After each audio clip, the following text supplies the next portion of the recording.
Hey guys, Joe here, and here I am to talk to you about a little discussion, and that discussion for this week is, are tier lists reliable, / should you be listening to a tier list to find your main, to find your secondary, and just to find who you like to play?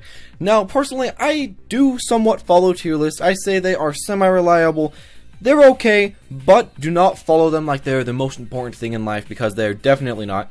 But now let's just get into this a little bit. So what really makes tier lists good and what makes them bad? Well, what really makes them good is it kind of gives you a little sense in your mind who's better, who's worse, but that sense in your mind shouldn't matter way too much. The worst characters can still reliably beat the better characters if the person playing them is a lot better. Now, tier lists of course only really work if you're at a really high tournament level, and by high tournament level I don't mean really your locals tournament. That really doesn't matter about tier lists that much. What I mean is, especially if you aren't in the locals with a lot of hard people, what I mean is a big tournament like EVO, like CEO. Those are really the only tournaments that matter at all, what character you're playing. Other than that, the tier list doesn't really matter way too much.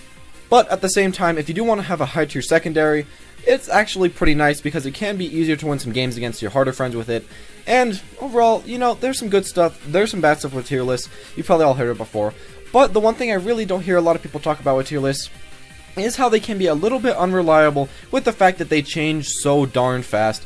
Now, a really good thing to look at for this is, of course, Meta Knight. Now, with Meta Knight, people, you know, a few months ago, when he was getting buffed still, one of his latest buffs, people thought, you know, he was okay, middle tier, maybe low of the middle tier, something like that. Then, of course, Mr. R got beaten by, I think, Leo, one single like the best of 5 or something like that, one single round or something. I don't remember exactly how it went down, but one single best of 5 or something like that. And then of course Meta Knight was thought of as a very good character now. Now a lot of people are seeing him as high tier, they see all his good stuff, and they're kind of shying away from really thinking about his bad stuff. They aren't really looking at a lot of his frame data as much, kind of ignoring the stuff that he used to be good at and just looking at what he's great at now, which I guess is all good and dandy. But at the same time, if you're a Meta Knight if you were a Meta Knight main earlier in life, then you could kind of feel a little bit bad because you're thinking, oh, I was maining a low tier, but now my guy's high tier, and you just don't feel as good because some people like playing low tiers.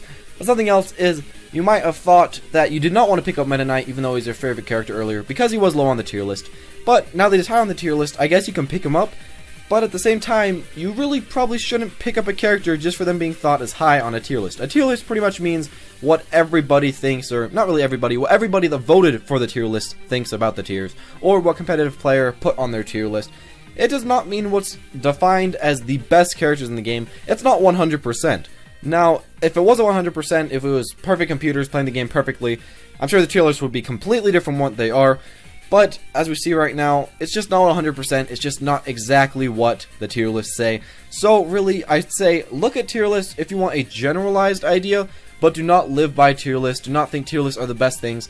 Tier lists definitely do change a little bit too much, and just people's opinions change fast. So, if you can either follow the people's opinions change, switch up your main over and over and over again, or you can just stick with one guy that you like, one guy that you really, really like to play, and then just stay with him. At the same time though, I do see a lot of people that do pick a very low tier and he never really gets buffed, and you can kind of just tell that the character really just isn't way too good. So I do understand if you do want to switch to a higher tier. It makes a lot of sense. If you are becoming more and more competitive, it can be really hard to get good with a low tier. I know that it's just like the get good thing. You can play whoever character you want, which is very fine. You can play whoever you want, but if you want to get good fast, a high tier is just one of the easiest ways to get good fast, and it's overall just a very uncomplicated way to get good. Now, also a thing about high tiers is that right now in a lot of tier lists, they don't really talk about custom moves at all, so it's really hard to know who is high tier and who is low tier and whatever you want to do. Also, they don't really account for the difference in time lengths. Some people like Nintendo do 3-minute matches with that weird jank, and some people like to do 6-minute matches, some like 8-minute matches, some people like 2 stocks, some people like 3 stocks, some people like 4 stocks still with 8-minute matches. It doesn't make any sense. The thing is, if you have different time, if you have different rules, of course different characters are going to be good. So just because Sheik is good, not really Sheik's good in most matches, but just because, let's say, like Yoshi's good in one certain type of match, doesn't mean Yoshi will be quite as good in another kind of match. For example, the little Nintendo tournament, a lot of the times it's just whoever does the most damage. So somebody like, let's just say Bowser or somebody who kills very early, it doesn't matter that he kills early, it just matters that you do combos and do high percent. So it just, the tier list doesn't really count for that. It doesn't really count for the early kills, it doesn't count for later kills.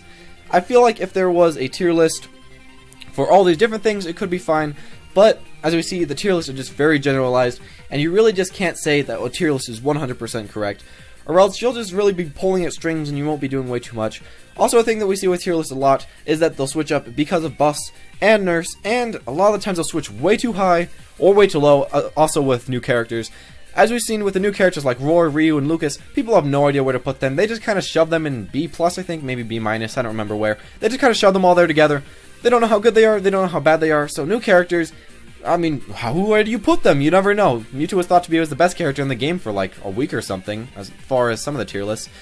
But it's really just hard, especially buffs and nerfs though, because let's say you give Ike 3 less frames on most of his moves, which is what they did. How much better is Ike now? I mean, he has a lot less lag, so he's a lot better, but how much better? Is he 1 tier better? Is he half a tier better? Is he a quarter of a tier better? It doesn't make much sense.